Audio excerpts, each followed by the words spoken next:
Amém. Amém. Queridos irmãos e irmãs, caríssimo Padre Glauber, hoje nós estamos aqui reunidos porque o Senhor nos convocou. Toda vez que nós participamos da Santa Missa, é uma resposta que damos à chamada que Deus nos faz. A liturgia que estamos celebrando é de amanhã, domingo, e estes textos que ouvimos nos ajudam a perceber coisas fundamentais para a nossa vida de fé. Os dois primeiros textos que ouvimos do Antigo Testamento, do livro da Sabedoria, depois da carta aos Hebreus, nos alertam o que é mais importante na vida? A riqueza, os tesouros, o bem-estar. O que é mais importante na vida? O livro da Sabedoria, no Antigo Testamento, diz que o mais importante na vida é a sabedoria. Quando nós pedimos alguma coisa a Deus, se pedirmos a sabedoria, Ele nos concederá. Se pedirmos riquezas, não sei se Deus concede, mas certamente nos dará capacidade para podermos continuar neste mundo vivendo segundo a sua vontade e, inclusive, sabendo usar muito bem da riqueza se nós tivermos. Todos os bens que nós podemos constituir, possuir, devem ser bens que corroboram, que aumentam o nosso louvor a Deus, não o contrário. Senão nós nos deixamos escravizar pelos bens materiais. Estes dois textos nos falam exatamente disso. O que é essencial para a nossa vida de fé? O Evangelho que ouvimos nos traz este texto que nós já conhecemos bem. Este texto do Evangelho de São Marcos, que outra vez nos coloca diante de coisas muito importantes. Outra vez a pergunta vem: o que é mais importante? Aquele jovem chegou para Jesus e perguntou: bom mestre, o que devo fazer para merecer a vida eterna, o reino dos céus? Todos nós sabemos qual é o caminho: cumprir os mandamentos, praticar o bem e a justiça, viver segundo a vontade de Deus. Jesus enumerou para aquele jovem os mandamentos, os 10 mandamentos da lei de Deus. E aquele rapaz, olhando para Jesus, disse: e tudo isso eu cumpro e realizo desde pequeno. Nosso Senhor, então, diz o texto sagrado, olhou com amor para aquele jovem e disse: você quer ser perfeito? Então, se você quer ser perfeito, vende todos os seus bens, dá aos pobres e terás conquistado um tesouro nos céus. Depois, vem e segue-me. O texto diz que aquele rapaz ficou muito triste porque era possuidor de muitos bens. Não porque era possuidor de muitos bens. A moral da história é essa: os bens que ele possuía não permitiam que ele se aproximasse dos valores do reino de Deus. Os bens o prendiam, o escravizavam, de tal modo que quando Nosso Senhor fez a proposta dele vender tudo, dar aos pobres e segui-lo, ele voltou atrás. Vejam, queridos irmãos e irmãs, até dizer que nós cumprimos os mandamentos, amamos a Deus, realizamos boas obras, isso não é tão complicado. Agora, desapegar-nos das nossas seguranças, que de modo muito particular às vezes se encontram nos bens materiais, e pequenas coisas às vezes que nós temos, isto nos impede de entrar nos céus. Por isso que Nosso Senhor, quando disse: olha, é muito difícil quem tem muitos bens entrar no céu, porque ele está apegado, está amarrado a estes bens. Os discípulos ficaram espantados, diz o texto sagrado, por causa dessas palavras de Jesus. 2 vezes aparece esta reação dos discípulos, quando Jesus depois explica, diz: olha, quem tem muitos bens, é mais fácil um camelo passar no fundo de uma agulha do que um rico entrar nos céus, por causa dos bens. Outra vez os discípulos ficaram assustados, por uma razão muito interessante. Naquele tempo, quem possuía muitos bens era sinal de agraciado por Deus. Quem possuía muitos bens dava a entender que Deus tinha favorecido aquela pessoa. E, portanto, o contrário, o outro lado da moeda também acontecia. As pessoas que não tinham nada, que eram pobres, desprovidas de todos os bens, eram pessoas amaldiçoadas por Deus. Aquelas pessoas que não tinham nada eram consideradas pessoas que não tinham o favor de Deus. Veja, queridos irmãos e irmãs, que isto está na mentalidade do ser humano. Não é naquele tempo de Jesus. Hoje, tem muita gente que, quando tem todos os bens, se sente amparado por Deus. Quando não tem os bens necessários para a vida, se sente perseguido por Deus, desfavorecido de Deus. Então, essa mentalidade que penetra o nosso ser, e nós às vezes temos a tentação de achar que as coisas materiais nos salvam. As coisas materiais, os objetos, as riquezas, os prazeres que a vida oferece, isto nos traz felicidade, e nós estamos enganados. Existe um ditado popular que nós sabemos muito bem: o pouco com Deus é muito, e o muito sem Deus é nada. Será que é mesmo? A gente sabe desse ditado, que nós não sabemos de onde que vem, quem que nos ensinou, mas sabemos.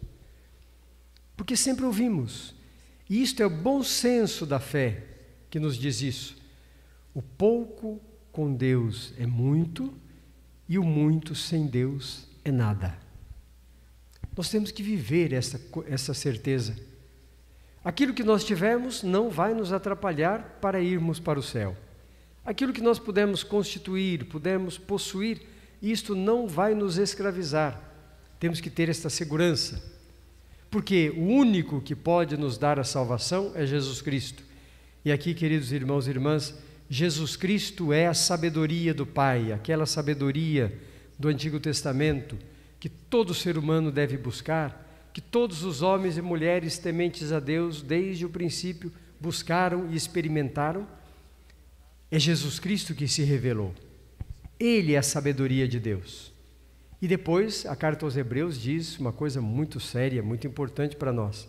A palavra de Deus corta muito mais do que uma faca de 2 gumes, de 2 cortes. Penetra o ser da pessoa, divide medula e ossos, nervos. Penetra a alma da pessoa a ponto de dividir a alma de um lado e o espírito de outro, imagina. A palavra de Deus é cortante, não deixa diante dela ninguém sem resposta. É uma palavra que penetra a nossa vida, penetra o nosso ser, penetra a realidade, e diante dela ninguém pode ficar escondido. Diz até que nós estamos nus diante da palavra de Deus, descobertos. Não há o que esconder diante da palavra de Deus. E a palavra de Deus é Jesus Cristo. Por isso que quando nós lemos o Evangelho na Santa Missa, este texto importante dos 4 evangelistas, nós o lemos, ouvimos este texto saído da boca de um sacerdote ou de um diácono, de um ministro ordenado. Isso é feito de modo solene, para dizer que é Jesus Cristo mesmo que está se manifestando ali. Queridos irmãos e irmãs, se nós procurarmos a palavra de Deus, a meditação desta palavra, que é Jesus Cristo, se nós nos adiantarmos para utilizar todas as coisas que nós possuímos, ou viermos a possuir, tudo isso, para entrarmos no céu, nós ganhamos. Não existe riqueza maior do que essa sabedoria que vem do Evangelho. Não existe riqueza maior do que Jesus Cristo que se deu a nós, inclusive como alimento. Esta riqueza, queridos irmãos e irmãs, é que estava no coração e na mente do nosso beato Carlo Acutis. Amou os pobres, ajudou os pobres, e às vezes nós ficamos angustiados, né? Ajudar os pobres, mas eles nem dizem obrigado para nós. A gente ajuda, trabalha, e nem recebemos o reconhecimento. Então não estou ajudando os pobres, estou ajudando a mim mesmo. Ajudar os pobres Amar as pessoas significa fazer isso de modo desinteressado, sem querer nada em troca. É Deus que vai nos dar a recompensa. Se nós recebemos a recompensa aqui neste mundo, já estamos recompensados.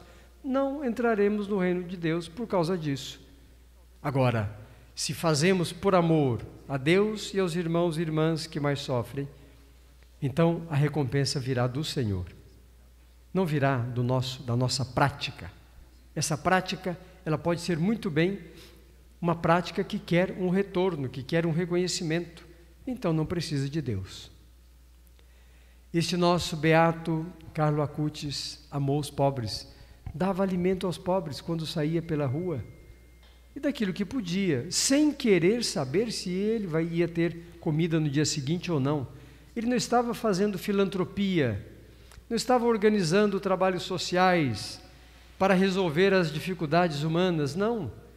A nossa caridade fraterna, queridos irmãos e irmãs, é para minimizar o sofrimento. Nós não queremos resolver os sofrimentos.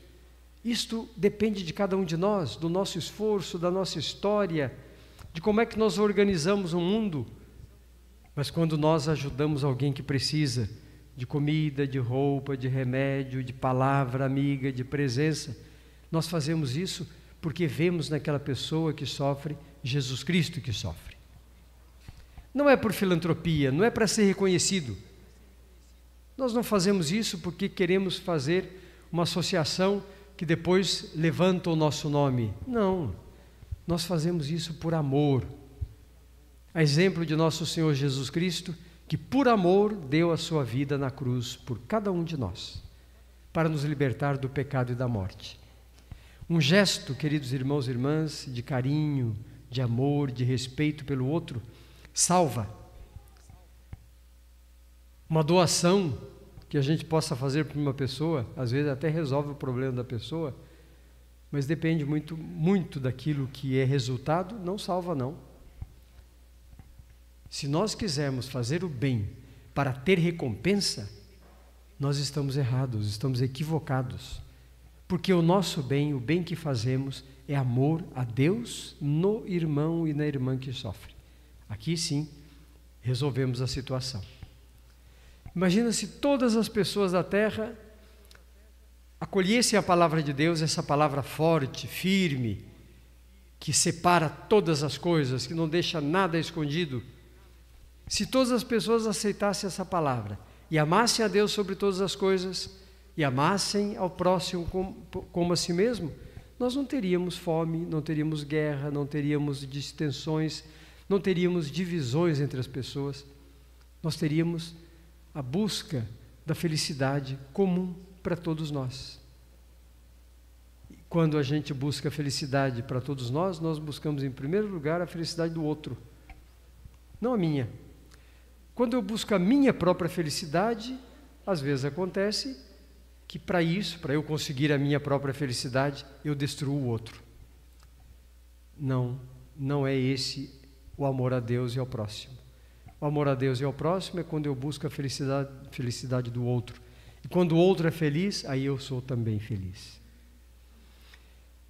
A doação de si mesmo, o encontro com Deus nas pessoas, o encontro com Cristo que continua sofrendo nos irmãos e irmãs, é isto que nos faz felizes. É este encontro que nos realiza, humanamente falando, também. Que exemplo deste nosso beato Carlo Acutis, que nós vamos rezar intensamente nesta paróquia de modo especial, porque introduzimos a sua relíquia aqui, nesta igreja. Vamos rezar pedindo que Deus o faça santo logo. Claro que vai passar o processo que a igreja exige. Nós vamos precisar de um milagre pela sua intercessão. Então nós vamos rezar pedindo este milagre. E quando tivermos a sensação ou o conhecimento de que algo extraordinário está acontecendo por intercessão deste beato, nós temos que comunicar à igreja, para que a igreja, então, tendo este fato, organize o conhecimento deste fato e possa dizer: este batizado, Carlo Acutis, servo de Deus, beato, pode ser declarado santo para o exemplo de todos os cristãos. Se quisermos atingir a perfeição, se quisermos seguir Jesus Cristo, se quisermos, como disse aquele jovem no Evangelho, se quisermos a vida eterna, nós poderemos segui-lo, porque o que ele fez o conduziu para a vida eterna. A sua vida é um exemplo de batizado, um exemplo de pessoa integrada em Deus, um exemplo de pessoa que se dedicou a sua vida e se dedicou a si mesmo ao bem, à justiça e à paz. Atingiu a perfeição, que é a santidade de vida. E lembrando aqui o que o Papa Francisco nos tem orientado, a santidade de vida é para todos nós, não tem quem seja melhor ou pior. Todos nós, batizados, somos chamados a sermos santos. E o Evangelho mesmo diz isso. Nosso Senhor diz aos discípulos: sejam santos como o vosso Pai que está nos céus é santo. É um desafio para nós, buscarmos a santidade de vida. Louvado seja nosso Senhor Jesus Cristo. Fiquemos em pé, irmãos e irmãs, de modo muito especial nesta Santa Missa, vamos professar a nossa fé. Nós recebemos a fé pelo batismo, desenvolvemos esta fé na nossa vida na recepção dos sacramentos, a crisma, o sacramento da confissão, o perdão dos pecados, o sacramento da Eucaristia, o sacramento do matrimônio, o sacramento da ordem, o sacramento da unção dos enfermos quando nós precisamos. Recebemos, portanto, em cada um dos sacramentos a graça necessária para vivermos segundo a vontade de Deus. E hoje nós somos convidados, então, diante da imagem e desta pessoa que já diante de Deus a Igreja apresenta como aquele que está fazendo, que fez na sua vida, enquanto esteve neste mundo, fez o caminho para Jesus Cristo e continua caminhando para o céu. Nós queremos que esta pessoa, Carlo Acutis, nosso beato, atinja os altares, seja colocado como santo modelo de vida para todos nós. Por isso,